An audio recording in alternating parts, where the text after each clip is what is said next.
Ngifikile lapha lapha eShalom ngafike lapha ngasebenzisa ama product bekade bekumnyama kimi ngingathola umsebenzi cabanga ngine contract ipainting bengihlale 3 years ngisengasenzi lutho ekhaya indlala yodwa kufa yonke into impuphu mawuthi ayithenga kushaya i50 siphelile nemali ingekho kodwa ngokuza kwami kwakwade kufike umama uDube lapha kuloko kuphelile hawu wafika wasibeka izandla ngathola ama product akhe hawu ngawasebenzisa ngikhuluma ngetswayi ngasebenzisa iswayi ngaphinde futhi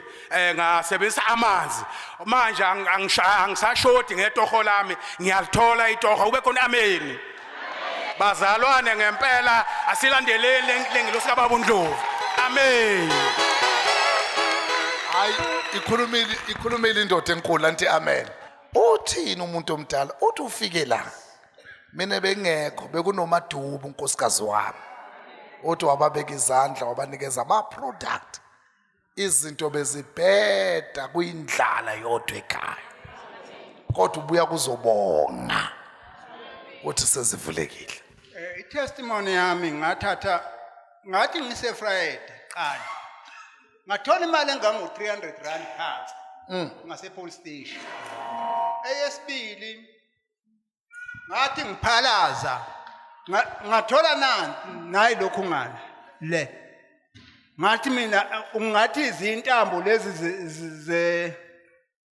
zamakhandlela kodwa ukuthi ngangiwadle nini kuphi kanjani angazi uwaphalazile ngiphalaza ngeswayi anithi amen angiphinde ngisho bazalwane ukuthi ngicela ukuthi uyicheck impilo yakho ngoba yabuza lo fakazi balomuntu omdala bekangafa sithi uNkulunkulu uphila uNkulunkulu uthethe kanti ukuthetha abathakathi abe bambopha bebamdlisa intambo ngoba leza intambo zibuye esandleni somthakathi lesa akuzona izintambo zamahala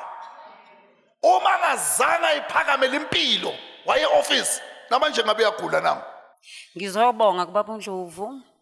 ngikhula nje into engayisuka ngiqale ngisho mhlambe ngangino 15 16 nginento edonsalo esifubeni linyuka yehla uma wamemela ukungithathe ngise kubantu abaphalazisayo kodwa ukufika kababa umpostoli sekuneminyaka nje ngithe mhlambe sengikuphele lento ukufika kababa umpostoli ngile nginto ephalaza inyangile idliso njalo liyadonsa liyaphuma njalo liyanyuka isikhashana liyabuya ilompilo engiphilayo ngathenga amanzi kubaba uNdlovu njengoba esho ethi aphuzwe ekseni uma iphuzwe ekseni kuyapheka uphuze ekseni ungakadli ngawathenga lamanzi ngaphuza mangize nje lana ngithi mangaphuza ukuthi ngiqale ngo23 la ayaphuzwa la ngiwaphuzela amanzi kwekungathi kuyehla kube kuthi kancane kuyanyuka manje ngiphilile akusekho lutho sekuphelile konke lokho ngenxa kababa uNdlovu sekunesikhathi eside impela nje angisenzeki lutho amanzi ngisafakaza ngamanzi number 2 ngibe nginento nje ngathi nginoma istroke noma yini ebingenza ngasi ngiveze ngishwabana umzimba wonke ngimele ukuvusa ingane noma kuthi 11 u12 ngithi ngishaya standards ngishaya ingibambathi ingane ngibambathi ngathenga amafutha lawa yellow ngide ngirabha sekuhambe konke lonto lebingihlupha empilweni yami konke nje ngathi kubaba uNdlovu konke ngoba nekhalenda likaNgqobela inyoka engakanani ingene ekamerweni ngingazi ukuthi ingene kanjani ingene ekamerweni eliphansi elami kusela ukuthi ingene eminyangweni wami yangangena lenyoka ilime ndawonye imele ndawonye nakho nade ngiklina njalo ngipenda ngenza yonke into kodwa emva kwaloko ngibona inyoka isigcwele imhlu